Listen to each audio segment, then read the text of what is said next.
D'ailleurs, je viens de percuter en les entendant que Nicolas Mérieux, c'est un peu meilleur en verlan. C'est Mérieux? Mérieux? Meilleur? Meilleur. Ouais, meilleur. Mérieux. Enfin, bon, bref. Oh ouais. Voilà, c'était la blague.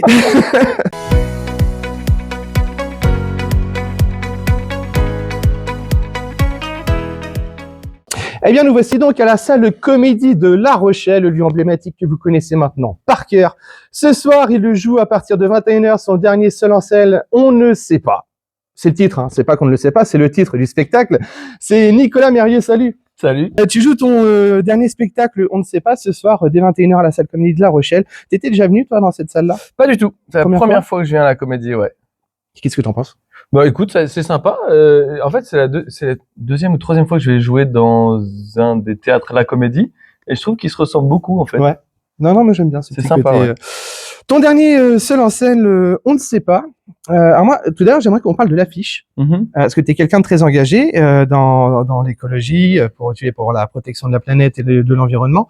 J'aimerais qu'on parle de l'affiche, parce que sur ton affiche, qui d'ailleurs apparaît tout de suite à l'écran, on voit sur le côté droit, on a toute cette verdure qui est intacte, et sur le côté gauche, qui a brûlé, qui a subi des dommages. C'était fait exprès, tu voulais faire passer, transmettre quelque chose? Bah oui, bah ça va avec le titre. En fait, on sait pas. En fait, je trouve que c'est ça qui est assez fou, et je le dis au début du spectacle d'ailleurs, c'est qu'on vit une période de spéculation sur l'histoire de l'humanité. C'est que les solutions pour qu'on s'en sorte, elles existent. Ouais. Et là, en ce moment, on joue dans. Alors bon, avec l'élection de Donald Trump, ça penche pas du bon côté de la balance. Mais dans ces 5 prochaines années, on joue vraiment, à mon sens, et au sens de beaucoup de scientifiques quand même, l'extinction de l'humanité ou non. Alors c'est à nous de décider. Donc soit on va vers ce côté de l'affiche, soit on reste dans l'autre et l'autre va gagner du terrain sur le reste de l'affiche, tu vois. Et toi, au milieu de l'affiche, qui se fait un petit peu porte-parole du message, en tout cas, que tu défends. J'aimerais qu'on revienne à une période de ta vie quand tu avais 22 ans. C'est là où tu as plus ou moins commencé, on va dire, la scène. Et après, tu as arrêté parce que le trac prenait le dessus. Ouais. Comment tu as réussi, toi, maintenant, à vaincre ce trac? Est-ce que tu aurais des conseils à donner, justement, aux jeunes qui voudraient se lancer et qui se font un peu bouffer par le trac? Mais en fait, j'ai toujours le trac, déjà. Mais la seule différence, c'est que j'ai beaucoup travaillé. Ça, c'est mon 4e spectacle. Et du coup, avec le temps et l'âge, on a quand même conscience du travail qu'on a fait. Et quand on a joué 1000 fois, on sait que les blagues sont drôles. C'est vrai que quand on débute, c'est très dur parce que très souvent, sauf quelques rares génies, on n'est pas drôle au début. C'est une chose de faire rire ses copains, c'est une autre de monter là sur scène et de faire rire 100 personnes, tu vois. Mais Jason, quand tu es sur scène, comment tu te sens, toi? Ah, moi, juste avant, je fais caca, toujours. Parce que vraiment. Sans lâcher la pression. Non, mais vraiment, en fait, l'expression se chier dessus, cette peur, elle est réelle, ça se transmet physiquement dans mon corps, tu vois. Et alors, du coup, ça va très mal, 5-10 minutes avant, mais à partir de la première blague, je suis chez moi et j'ai plus jamais envie de partir de la scène, quoi. T'aurais fait quoi si t'avais pas fait de scène, toi? Alors, me dis pas agriculteur, parce que sinon c'est très simple, c'est trop facile. Là, on y reviendra après, mais t'aurais fait quoi? Et ni non plus, attends, je l'ai noté kinésithérapeute. Ouais. Ce serait trop facile non plus. Ouais. T'aurais fait quoi comme métier si t'avais pas fait de la scène aujourd'hui? En fait, il y a tellement de choses qui me plaisent. Le truc, c'est que je pense que j'aurais fait YouTube parce que moi, c'est pareil. J'étais une des premières personnes en France à parler d'écologie sur YouTube. C'était il y a 10 ans. Et au début, sur YouTube, il y avait que des gens du Fastcam podcast qui parlaient de la vie de tous les jours. Ouais. Et en fait, là, je me rends compte, là, j'ai digué un peu YouTube là ces dernières semaines. Et en fait, aujourd'hui, peu importe la passion que t'as, tu peux faire une chaîne YouTube qui fonctionne et qui est suivie par des centaines de milliers de gens. Et je pense que explorer des passions, il y a une chaîne YouTube. J'aime pas trop le personnage, mais je trouve que le concept est génial. C'est Practice Make Perfect. Je crois que c'est ça. C'est le gars, en fait, il prend un domaine qu'il connaît pas et il le ponce pour savoir faire ce truc-là. Et le mec est suivi par des millions de gens. Et ça, c'est un truc que j'aurais rêvé faire, quoi. Tu vois, apprendre un truc que tu connais pas et vivre l'expérience et la partager aux autres pour dire, bah, dans la vie, en fait, on peut tout le temps apprendre de nouvelles choses. Et je pense que j'aurais fait du YouTube. Je sais pas comment, mais sur une de mes passions ou sur plein de passions en même temps, comme ce gars-là, il le fait, tu vois. Bah, apprendre plein de choses que tu ne connais pas, c'est un peu aussi ce que tu as fait sur le long de ta vie, parce que t'es devenu agriculteur. Je suis en train, en tout cas, c'est ça, t'es en train de passer, alors je sais pas si c'est un examen particulier. Alors ça, j'étais à l'école, au lycée agricole il y a 4 ans. Et après, j'ai mis du temps avant de trouver de la terre. J'ai trouvé de la terre, j'ai acheté en octobre l'année dernière. Et là, je suis en train de m'installer, ouais. Dans le domaine de la permaculture?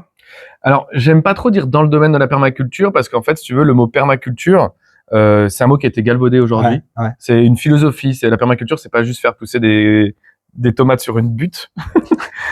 Et en plus, la permaculture, ça veut juste dire culture permanente, finalement. Mais ça peut être vrai pour l'agriculture, pour l'économie, pour la santé, pour la culture, justement, pour plein de choses. Et la permaculture avec une entreprise agricole, ça va pas trop avec. Ouais. Parce que très souvent, en permaculture, ce que les gens appellent permaculture, finalement du jardinage, tu dépenses trop de temps de travail pour peu de production. C'est génial la permaculture, le jardinage en permaculture pour chez toi. Ouais, moi, j'ai fait ça pendant 4 ans. Je me nourrissais chez moi, pas toute l'année, mais l'été en tout cas, je me nourrissais que de mes légumes. C'est super. Mais donc, ma ferme est une ferme agroécologique, mais pas en permaculture. Tiens, si tu avais un petit conseil à donner pour les gens qui font pousser chez eux d'ailleurs et que ça marche pas, qu'est-ce qu'on peut faire? Ben alors, ça dépend. Pourquoi ça marche pas? Ça dépend, ça dépasse. Ça dépend des saisons, j'imagine, forcément. Non, mais ça marche pas. Il y a plein de choses parce que ça marche pas, c'est quoi? Il y a des gens, ils vont te faire un potager où il y a pas de soleil. Bah, la raison, c'est parce qu'il y a pas de soleil. Ouais. Il y a des gens, ils vont faire un potager dans une terre où il y a pas de vie. Bah, le problème, c'est la terre.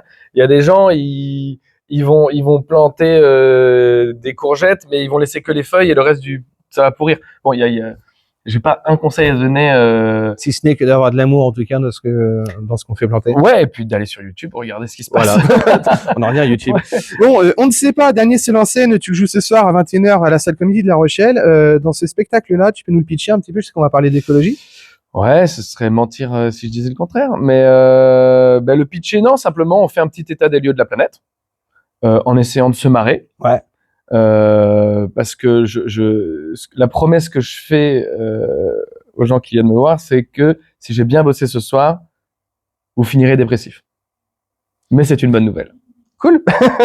C'est une bonne nouvelle. C'est une bonne nouvelle. Oui, bah oui, parce que après, c'est vrai que si on parce se rend qu'après, il y a compte le passage à l'action. C'est ça, bah, si on se rend compte de l'état de la planète aujourd'hui, alors voilà, c'est sûr que il y a de quoi finir dépressif. Je te rejoins. Ouais. Mais bon, c'est pour ça qu'on le fait avec des blagues pour que, tu vois, tout à chacun puisse. En fait, moi, je veux pas culpabiliser les gens. C'est ça le truc. Ouais. Je trouve que trop souvent, et j'en ai fait partie, je suis écolo depuis 15 ans, tu vois, trop souvent, le discours écologique, il est perçu comme moralisateur, donneur de leçons. Ouais. Et moi, c'est pas ce que j'ai envie de faire. J'ai envie de dire, on vit tous ensemble. Faites ce que vous voulez. Mais voilà ce qui est en train de se passer. Bien, vous faites ce que vous voulez, hein. Vous dormez, chacune dort avec ses rêves et le soir, vous en faites ce que vous voulez. Et je dis juste, voilà, c'est comme ça que c'est aujourd'hui.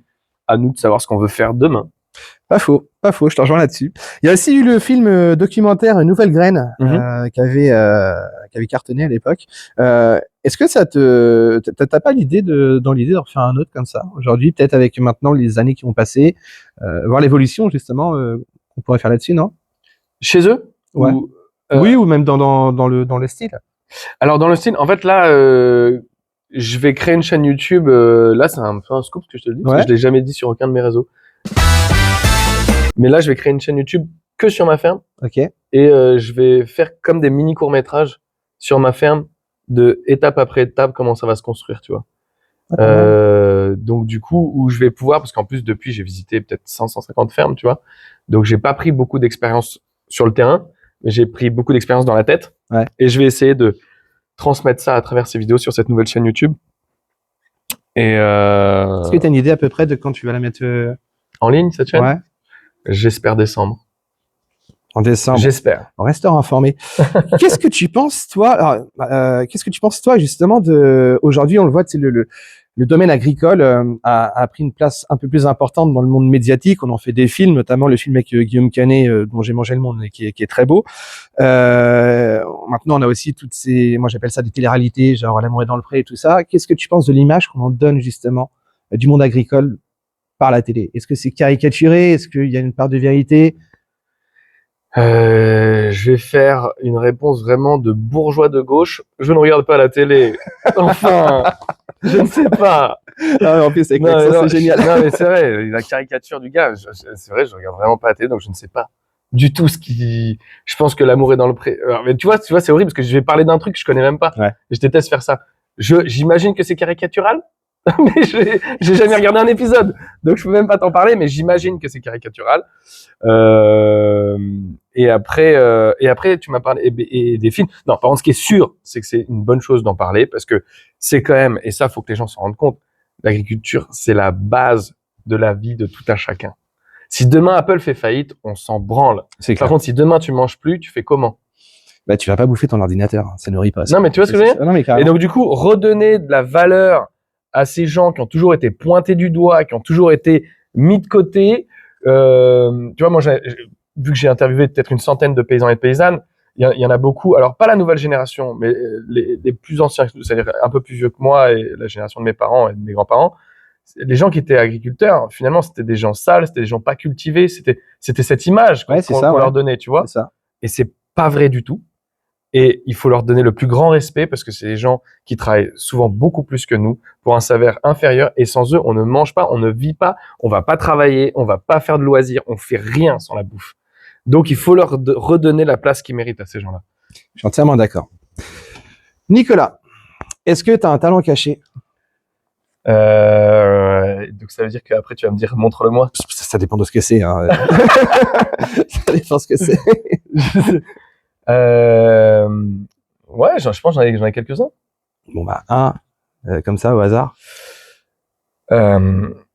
J'adore Jean-Claude Van Damme et je peux parler comme lui. Putain, bien. C'est-à-dire, par exemple, tu me lances sur un sujet ou quoi, moi, je vais parler, je vais improviser, il va se passer des choses. T'as vu, c'est de la lumière, c'est très beau.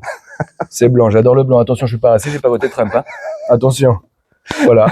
Putain, et tu fermes les yeux, on dirait le vrai, le même. En attendant, c'est ce soir à 21h, la salle comédie de La Rochelle, c'est ton dernier one man, ça s'appelle On ne sait pas. On sait pas. On sait pas. Si vous voulez le savoir, venez. Oui. Il reste encore quelques places. En plus, vous allez passer une excellente soirée. Vous allez en ressortir en vous posant des questions et ça, c'est pas inintéressant. Nicolas, merci d'avoir de prendre le temps de répondre à mes questions. Cette interview est maintenant terminée. Nous passons, vous le savez, à ce qu'on appelle la minute blanche. Je te prends complètement au dépourvu. La minute blanche, c'est la prochaine minute qui arrive. Elle t'appartient. Tu peux dire faire ce que tu veux. C'est nos censures. Elle démarre maintenant. Et là, elle a démarré. Là. Ouais, ça y est. Donc là, il y a 1 minute. Ouais. Tu fais ce que tu veux. Où on fait ce qu'on veut. Ce que tu veux. Toi, tu fais ce que tu veux. Ok. Tu peux dire ce que tu veux. Tu peux chanter si t'as une annonce à passer, parler de ton spectacle, dire tes prochaines dates. J'en sais rien. Ça t'appartient. Ah si, attends, parce que toi, tu es suivi surtout sur La Rochelle? Ouais. Ouais. Alors, les amis, ça, c'est coup de chance, ça. Tu le savais pas, ça? Non, vas-y. Tu sais que je reviens à La Rochelle à la fin du mois? Mais non, je savais pas. Voilà, tu savais pas ça? Scoop. Mais voilà. Mais pourquoi tu reviens? C'est ça. Écoute, je vais faire un truc qui, à mon avis, va être terrible. Peut-être même mieux que le spectacle. Tu sais, comme je tease. Les gens sont venus jusqu'ici. Non, mais tu mets un suspense de ouf, là. Ouais. Je vais faire, est-ce que tu as déjà entendu parler des tribunaux pour les générations futures? Pas du tout. Eh bien, figure-toi que je vais en faire un. Alors, comme tu n'as pas entendu parler, qu'est-ce que c'est? Bah oui, qu'est-ce que c'est, Nicolas, les tribunaux pour les générations futures? Je te remercie de me poser la question. Je t'en prie. Eh bien, écoute, je vais passer dans. Alors, en plus, c'est dans une grande salle. Hein, attention. Hein. Ouais. C'est. Attends. Salle de spectacle. Un auditorium, un espace connu. Dis-moi. Oui. Ça, regarde, j'ai demandé. L'espace Encan. C'est ça, l'Encan. Regarde. Et en plus, merde, attends. Je lance. Il y a pas de réseau ici. Mais c'est donc la soirée, c'est le 28 novembre. Le 28 novembre. Sachez que c'est gratuit pour les étudiants et les étudiantes. Donc ça, c'est plutôt sympa. Sinon, c'est que 10 balles l'entrée.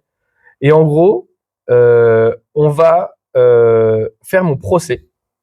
Parce qu'en fait, finalement, dans ce procès, on considère que moi, avant, j'habitais à Paris. Ouais. Et que j'ai décidé de partir m'installer à la campagne pour devenir agriculteur. Et ce dont je suis accusé, c'est faut-il changer de vie pour sauver la planète? Est-ce que vraiment j'ai bien fait de quitter Paris? Est-ce que j'étais pas mieux là-bas à Paris, à faire des manifs tous les week-ends, à faire mon métier à la télévision et à sensibiliser plus que dans mon champ? C'est une vraie question qu'on peut se poser. La question se pose, faut-il changer de vie pour sauver la planète? Ce sera le procès de Nicolas, ce sera le 28 novembre à l'espace Encan. On vous relaiera l'info juste avant pour que vous soyez tenus informés de cette expérience, de ce jugement, j'ai envie de dire. Mais c'est incroyable parce que avec des vrais avocats. Ouais, tu veux... vraiment? Non, c'est sérieux. Hein. Mais t'as une vraie sentence. C'est sérieux. C'est marrant. Si t'es coupable, t'as une vraie sentence. Ouais, en plus, je crois que dans le milieu écolo, la peine de mort est rétablie. Du coup, ça risque, ça peut être chaud. Ouais. Ça peut être chaud. Si tu veux que je te lègue un truc, là, dis-le moi tout de suite. Et ben voilà, peut-être que Nicolas ne sera plus de ce monde le 28 novembre. Donc, si vous en profitez, venez le voir ce soir à la salle Comédie à 21h pour son dernier seul en scène. On ne sait pas. Juste dernière question, tes prochaines dates? Demain, on te retrouve où, par exemple? Demain, sur ma ferme. Hein. Ouais. Ouais. T'as pas d'autres dates encore pour ce... Alors, 28 novembre ici, et après 29 et 30 novembre, je serai à Bordeaux. Ok. Et après, en fait, le truc, c'est comme je suis en pleine installation à la ferme, là, tout l'hiver, c'est là, je dois planter 957 fruitiers en un hiver. Bonne chance. J'imagine qu'on retrouve toutes tes infos sur ton Insta. Mais sinon, Insta, ouais, suivez-moi sur Insta, sur mon YouTube, Nicolas Mérieux. Juste en bas. Et comme ça, il y a des autres chaînes YouTube qui vont arriver là dans les prochaines semaines, mois. Je vais faire une vidéo pour annoncer tout ça. Donc, on se tiendra informé. On va aussi relayer l'info du 28 novembre. Merci d'avoir pris le temps de répondre à mes questions. Pour ce soir, bien sûr, je te dis un gros merde. Je sais que tu le prendras bien. Quant à nous, bien évidemment, on se retrouve pas plus tard que demain, d'ailleurs, toujours à la salle Comédie de La Rochelle.